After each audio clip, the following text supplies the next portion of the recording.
ఓం నమ శివాయ శ్రీమాత్రే నమ. మిత్రులకి శ్రేయోభిలాషులకి అలాగే నన్ను ఇంతగా ఆదరిస్తున్న యూట్యూబ్ ప్రేక్షకులందరికీ కూడా పేరు పేరు ధన్యవాదాలు. మిత్రులరా, మీ అందరికీ కూడా పరాదేవత ఎల్లవెల్లలా మీతో ఉండి మీ మనోవాంఛ నెరవేర్చాలని మనస్ఫూర్తిగా కోరుకుంటున్నాను. ఈరోజు మనం చాలామంది మిత్రులు మెయిల్స్లోను కామెంట్స్లోనూ కొన్ని రెగ్యులర్గా క్వశ్చన్స్ అడిగారు. వారికి మనం మౌఖికంగా సమాధానం చెప్తాం. ఒకటి ఏంటంటే, అన్నిటికంటే చాలా ఇంపార్టెంట్, మా పిల్లలు మా మాట వినడం లేదు అని దగ్గరగా 3800 మెయిల్స్ పంపించారు. ఈ లాక్డౌన్ సమయంలో మా పిల్లలు చాలా మొండిగా తయారయ్యారు, మా మాట వినడం లేదు, వారిని మంచి మార్గంలో పెట్టుకోవాలంటే ఏం చేయాలి అనేది మొదటి క్వశ్చన్. రెండోది, గురువుగారు మేము ప్రయోగాలు చేస్తున్నప్పుడు మాకు త్వరగా ఎందుకు ఫలితం రావడం లేదు, ఇది రెండవది. మూడవది, గురువుగారు మేము కొన్ని ప్రయోగాలు చేసినప్పుడు, శత్రువు ప్రయోగాలు చేసినప్పుడు మా మీద రిటర్న్ ఎందుకు అవుతున్నాయి, ఇది మూడవది. మనం ప్రతి ప్రయోగంలోనూ ప్రతి ఉపాయంలో కూడా మనం చాలా క్లియర్గా చెప్తూ ఉంటాం. మన మనస్సు ఏదైనా సరే ఎలా ప్రేరేపిస్తే అది మనకి రిటర్న్ వస్తుంది, ప్రకృతి మనకి అది రిటర్న్ ఇస్తుంది. ఇప్పుడు మనం మొదటి పాయింట్ చెప్పుకుందాం. కారణం ఏంటంటే, మా పిల్లలు మా మాట ఎందుకు వినడం లేదు. మొదటి పాయింట్, అసలు చాలామందికి తెలియదు ఏంటంటే, తల్లిదండ్రుల యొక్క మనస్తత్వమే పిల్లలు. అంటే మన మనస్సు ఏదైతే ఉంటుందో, మన ఆలోచన ఏదైతే ఉంటుందో అది ప్రస్ఫుటంగా కనిపించేది పిల్లల్లో. నా పిల్లలు బాగోలేదు, నా పిల్లలు అలా ఉన్నారు, నా పిల్లలు ఇలా ఉన్నారు అని చెప్పేవారు ఎవరైతే ఉన్నారో వారు కూడా బాగోలేదు అని అర్థం. అంటే వారి మానసిక స్థితి కూడా బాగోలేదు అని అర్థం. ఎందుకంటే మన కుటుంబంలో మన ప్రవర్తన, తల్లి తండ్రి ప్రవర్తన పిల్లల యొక్క మానసిక స్థితి మీద ప్రభావం చూపిస్తుంది. అలాగే తల్లిదండ్రులు చాలా వరకు మనం చేసే తప్పులు ఏంటంటే, పిల్లల్ని ఎప్పుడూ కూడా పక్క వారితోనూ ఎదుటి వారితోనూ లేకపోతే ఇంకా వేరే వాళ్ళతో కంపేర్ చేస్తూ ఉంటాం. ఎవరైతే మీరు పిల్లలతో మీరు కంపేర్ చేసి మాట్లాడుతూ ఉంటారో అది మీకు రిటర్న్ వచ్చినప్పుడు ఖచ్చితంగా కాస్త ఇబ్బందికరంగానే ఉంటుంది. అందుకనే పిల్లలతో మాట్లాడుతున్నప్పుడు మన ఎదుటి వాళ్ళ గురించి మాట్లాడటం కానీ, అంటే మనకున్న ఒక మైనస్ పాయింట్ ఏంటంటే, ఎదుటి వారి గురించి మాట్లాడుతూ ఉంటే అలా పక్కింటి వారి గురించి, మన కుటుంబ సభ్యుల గురించి, లేకపోతే చిన్నపిల్లలు ఇంత పిల్లల దగ్గర నుంచి మొదలు పెడతాం. తక్కువ చేసి మాట్లాడటం, ఎదుటివారిని చులకనగా మాట్లాడటం, అలాగే మనకి స్నేహితులు కావచ్చు, కుటుంబ సభ్యులు కావచ్చు, ఒక్కోసారి తెలియకుండానే వారి మీద మనలో ఉన్న ఒక రకమైన దాన్ని ఏమనాలంటే వారి మీద ఒక రకమైన అసూయ ఉన్నప్పుడు మనం వారిని చులకన చేసి మాట్లాడుతూ ఉంటాం. అందరూ చేస్తూ ఉంటాం. దానివల్ల పిల్లలకు కూడా ఇలాగే ఉండాలేమో, మనం ఎలా ఉన్నాం అంటే మన తల్లిదండ్రులు ఎలా ఉంటారో మనం కూడా అలా ఉండాలేమో అని ప్రవర్తిస్తూ ఉంటారు. కానీ అది ఎప్పుడైతే మనకి మిర్రర్ లాగా మన పిల్లలు మాట్లాడుతూ ఉంటారో దాన్ని తట్టుకోలేక మనం చాలా ఇబ్బందులు పడుతూ ఉంటాం. జీవితంలో బాగా మనం గుర్తుంచుకోవాల్సింది ఏంటంటే, మనం ఏదైతే ఇస్తామో అది మనకి వెనక్కి వస్తుంది, ఇది కాల నిర్ణయం. కానీ మన మానసిక స్థితి కరెక్ట్గా ఉన్నప్పుడు పిల్లల యొక్క మానసిక స్థితి కూడా కరెక్ట్గా ఉంటుంది. అలాగే మీ పిల్లల్ని ఎప్పుడూ కూడా ఎదుటి వారితో కంపేర్ చేయమాకండి. ఎందుకంటే ఇక్కడ ఈ 5,000కే గ్యారంటీ లేదు. అంటే ఈ 5 వేరువేరుగా ఉంటాయి. పిల్లల యొక్క మానసిక స్థితి, వారి యొక్క శారీరక స్థితి, అలాగే వారి యొక్క ఏదైతే మన కుటుంబంలో ఉండే పరిస్థితులు ఏదైతే ఉంటాయో వాటి ప్రభావం చాలా అధికంగా ఉంటుంది. దీనికి మంత్రాలు తంత్రాలు వీటితో పని లేదు, మనం మారితే చాలు. కుటుంబంలో మనం ఎదుటి వ్యక్తుల గురించి తప్పుగా మాట్లాడటం, స్నేహితుల గురించి కావచ్చు, లేకపోతే మన సరదాగా చూస్తూ ఉంటారు సినిమాల్లో వాటి గురించి చెప్తూ ఉంటారు, నువ్వు అలా అన్నావు కదా నాన్న అని పిల్లలు అనేస్తూ ఉంటారు, చిన్నపిల్లలు. అలాగే పెద్దవాళ్ళు అయిన తర్వాత కొంతమంది, చాలామంది, మా పిల్లలు మమ్మల్ని పట్టించుకోవడం లేదండి. మీరు మీ తల్లిదండ్రులు పట్టించుకున్నారనుకోండి, వారు మిమ్మల్ని పట్టించుకుంటారు. వాళ్ళు అనుకుంటారు మీరు వేరే కదా మోడల్స్. తల్లిదండ్రులే పిల్లలకి రోల్ మోడల్స్, అది గుర్తుంచుకోండి. మీ తల్లిదండ్రులు మీరు పట్టించుకుంటే మీ పిల్లలు మిమ్మల్ని పట్టించుకుంటారు. మీ తల్లిదండ్రులు మీరు చులకనగా చూస్తే మీ పిల్లలు కూడా మిమ్మల్ని చులకనగానే చూస్తారు. ఇది ఎక్కడికి వెళ్ళదు, వెనక్కి తిరిగి వస్తుంది. మనం ఎప్పుడు రోజు వింటూ ఉంటాం. అలాగే ఇది మొదటి పాయింట్. కాబట్టి పిల్లల దగ్గర మన నోరు అదుపులో పెట్టుకుని ఉన్నట్లయితే కనుక ఖచ్చితంగా పిల్లలు మన మాట వింటారు, అది గుర్తుంచుకోవాల్సిన విషయం. రెండోది, మేము చేస్తున్న ప్రయోగాలు మాకు ఎందుకు కలిసి రావడం లేదు, ఇది రెండో క్వశ్చన్. కొంతమందికి 2 రోజుల్లోనూ 2 సెకండ్లోనూ 3 సెకండ్లు కలిసి వస్తాయి. కొంతమందికి రోజులు చేసినా కలిసి రావు. చేస్తున్నప్పుడు నియమ నిబంధనలు, ఆ పదార్థము, సమయాన్ని ఖచ్చితంగా పాటించాలి.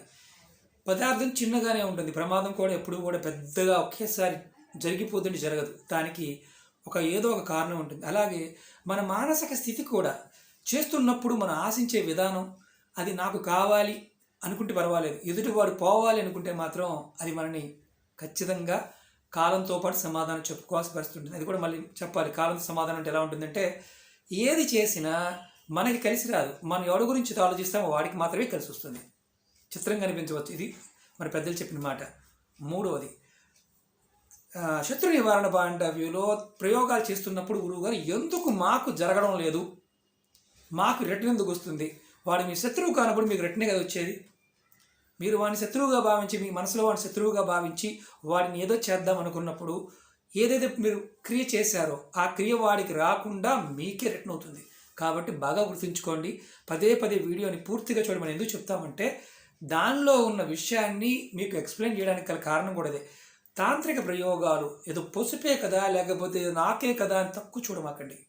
ప్రకృతిలో ఉన్న అద్భుతమైన శక్తి మీలో ఉన్నది బయట ఉంటుంది. అది మీకు సహాయం చేయడానికే అది ఉంది. అది గుర్తుంచుకోవాలి. మీరు సహాయాన్ని సరిగా తీసుకోగలిగితే మీ జీవితం అనేది ఎప్పటికీ కూడా బాగుంటుంది. ఆ పరాదేవత మన వెనకాలే ఉండి కాపాడుతుంది. కొంతమంది ధనం గురించి చెప్తూ వస్తున్నారు. ధనం గురువుగారు ధన ప్రయోగాలు ఎంతసార్లు చేసినా కలిసి రావడం లేదు. మీరు గుర్తుంచుకోండి, మనందరికీ సబ్స్టిట్యూట్ అలవాటు అయిపోయింది. ఈ పెన్నుతో కాకపోతే ఇంకొక పెన్ను రాయొచ్చు, లేకపోతే ఇది కాకపోతే ఇంకో దాన్ని వాడుకోవచ్చు, లేకపోతే ఇది కాదు ఇంకోటి. ఆల్టర్నేటివ్స్ ఉంటాయి. కానీ ఒక సెల్ ఫోన్కి ఛార్జింగ్ పెట్టే కరెంటుతో మన టీవీ రన్ చేయలేం. కరెక్టే కదా? అలాగే టీవీ రన్ చేసే కరెంటుతో ఒక పెద్ద మోటార్ని రన్ చేయలేం.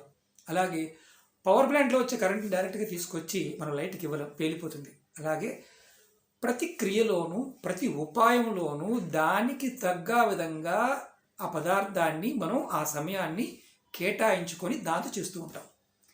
మనం ఏమనుకుంటామంటే, రోజు వీడియోలు చూస్తూ ఉంటాం, వింటూ ఉంటాం, అందరూ చెప్తూ ఉంటారు. మనకన్నీ కూడా ఎలా అంటే ఇమ్మీడియట్గా స్పాట్లో అయిపోవాలి. ఇమ్మీడియట్గా స్పాట్లో అవ్వాలంటే మనం కరెక్ట్గా ఉండాలి. అలాగే దేవతా వస్తువులు కావచ్చు, ఉంగరాలు కావచ్చు, జ్యోతిష్యం కావచ్చు, ఇలాంటి వాటిల్లో కూడా చాలామంది ఏంటంటే అపోహలు ఉంటాయి. ఒక వస్తువు పెట్టుకున్న తర్వాత ఇమీడియట్గా ఆ వస్తువుని చూస్తూ కూర్చుంటాం, ఆ వస్తువు మనకి ఇచ్చేస్తుంది అని. చాలామంది తెలియదు. ఇచ్చేది, ఇవ్వగలిగేది ఇది మాత్రమే మనలో ఉండే దైవశక్తి.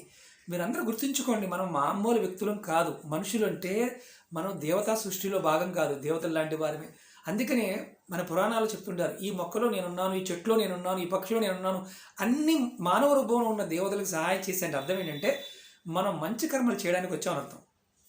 అలాగే ఈ ప్రయోగాలు కానీ ఇలాంటివి చేస్తున్నప్పుడు గుర్తుంచుకోవాల్సింది, అది నిజమా, వాడి శత్రువా కాదా, మనం చేస్తున్నాం కదా, పరిపూర్ణమైన నమ్మకం కలిగి ఉన్నామా లేదా, అది గుర్తుంచుకోవాలి. చేస్తున్నప్పుడు ఆ పదార్థము, అలాగే చేసే విధానము, వస్తువులు అన్నీ కూడా జాగ్రత్తగా సమకూర్చుకోవాలి. ఇది నాకు ఫలితాన్ని ఇస్తుంది అని యూనివర్స్ని అడగాలి. ఖచ్చితంగా ప్రకృతి మీకు ఇస్తుంది, ఆమె పరాదేవత. మనం అడిగితే కానీ ఏది రాదు. తల్లిదండ్రులు మనకు చెప్తూ ఉంటారు, మనం పిల్లలకి మనం నేర్పాలి అని ఒక రకరకాల భావనతో మన పైత్యాన్ని రుద్దుతూ ఉంటాం పిల్లల మీద. వాస్తవాన్ని గమనించండి, ఏదైనా సరే ఒక నదికి ఆనకట్ట కట్టడానికి పైనుంచి కట్టుకుంటూ వస్తే ఆ నది ప్రవాహం అనేది పద్ధతిగా వెళ్తుంది. అది పైన కాకుండా ఎక్కడో కింద కట్టితే ఎన్నిసార్లు కట్టినా అది డ్యామ్ కూలిపోతూ ఉంటుంది. కారణం ఏంటంటే, ఏదైతే మన అందరిలో ఉండే శక్తి, ఆ ఫ్లో, మనం ఒక విధి విధానంగా స్టెప్ బై స్టెప్ తీసుకువెళ్ళినప్పుడు ఖచ్చితంగా ఫలితాలు వస్తాయి. అలా కాకుండా మనం అనుకరణతో చాలామంది చేస్తూ ఉంటారు. నేను చేశాను కదా, మీరు చేసి అలా చేయగలకండి. ఎందుకంటే ప్రతి వారికి ఒక యూనిక్ కోడ్ ఉంది. మనందరికీ కూడా మనం ఎంచుకుని మనం వస్తాం. మన అంత గొప్పవాళ్ళు, మన జన్మను కూడా మనం ఎంచుకునే వస్తాం. అంత గొప్ప శక్తి మనలో ఉంది. మనలో ఆ భగవంతుడు ఉన్నాడు. మనం ఏది చేసినా అది మనం రాబోయే తరాలకి ఇచ్చిన వాళ్ళం అవుతాం. కాబట్టి మనం ఆలోచించి చెయ్యాలి. భగవంతుడిని ఎప్పుడూ కూడా మనం సహాయంగా ఉన్న భగవంతుడు మనకి ఇవ్వాలి అని కోరుకున్నప్పుడు మనం కూడా కొంత ఇవ్వడానికి అలవాటు చేసుకోవాలి. మనలో ఇచ్చే గుణం లేకపోతే, పుచ్చుకునే గుణమే ఉంటే మనకి రావాల్సింది ఒక సమయం వచ్చిన తర్వాత ఆగిపోతుంది. ఆ తర్వాత మనం ఎదుటి వారిమే చూసేస్తాం, నాకు రాలేదు అని. కాబట్టి ఈ చిన్న చిన్న విషయాలను గుర్తుంచుకోండి. పిల్లల విషయంలో మాత్రం తల్లిదండ్రులు ఎంతవరకు ఎదుటి వారి గురించి మాట్లాడటం మానేయండి. ఖచ్చితంగా మీ జీవితాల్లో మార్పును చూస్తారు. అలాగే చాలామంది ఫోన్ నెంబర్ మిత్రులారా, నేను ఫోన్ నెంబరు అందరికీ ఇస్తాను. ఈ నెలలో ఖచ్చితంగా ఇస్తాను. మీ అందరికీ అందుబాటులో తీసుకొస్తాను. చాలామందిని అడిగాను, ఎంత ఫీజు తీసుకోమంటారని అడిగాను. కొంతమంది 2000 అన్నారు, కొంతమంది 1000 అన్నారు, కొంతమంది 1500 అన్నారు, కొంతమంది 5000 అన్నారు. ఇలా చెప్పుకుంటూ వస్తున్నారు. నేను ఒకటే చెప్తున్నాను, ఎందుకంటే సమయము ఆ పరాదేవత అనుగ్రహం అనేది మనకి కలిగి మీ అందరితో నేను మాట్లాడడానికి ప్రయత్నం చేస్తాను. ఎందుకంటే రోజు ఇప్పటికీ కూడా ఎన్నో వేల మెయిల్స్ వస్తూ ఉన్నాయి. నేను ఖాళీ ఉన్నప్పుడు ఖచ్చితంగా మీకు సమాధానం చెప్తాను. చాలామంది వీడియోలు పాయింట్లు అడుగుతున్నారు, గురువుగారు మాకు పాత వీడియోలు తెలియడం లేదని. మీ అందరికీ కూడా నేను ప్లేలిస్ట్లో మొత్తం అన్ని వీడియోలు పెట్టాను. ఒక్కసారి మీరు క్లిక్ చేశారంటే మొత్తం వీడియోలన్నీ వస్తాయి. మీరు చేయగలిగేదాన్ని ప్రయత్నం చేయండి. మీరు పైన చూడండి, థంబ్నెయిల్ చూడండి, టైటిల్ చూడండి. ఏది మీరు చేయగలుగుతారో, మీకు ఏది సమస్య ఉందో 1-2 సార్లు అర్థం కాకపోతే చూడండి. అసలు అర్థం కాలేదనుకోండి, పొరపాటున ప్రయత్నం చేయమాకండి. ఎందుకంటే ఇవన్నీ కూడా ప్రాకృతికమైన ప్రేరణ సంబంధించిన విషయాలు కాబట్టి మీరు పరిపూర్ణమైన నమ్మకంతో చేయడం ప్రయత్నం చేయండి. అలాగే మనం ఏదైతే చేస్తున్నామో అది నమ్మకంతో చేయండి, ఫలితం అనేది వస్తుంది. ఓకే మిత్రులారా, మీకు ఈ వీడియో నచ్చినట్టు లైక్ చేయండి, నా ఛానల్ సబ్స్క్రైబ్ చేసుకోండి, పక్కనే ఉన్న గంట సింబల్ యాక్టివేట్ చేసుకోండి, 10 మంది మిత్రులకి షేర్ చేయండి. ఓం నమః శివాయ, శ్రీమాత్రే నమః.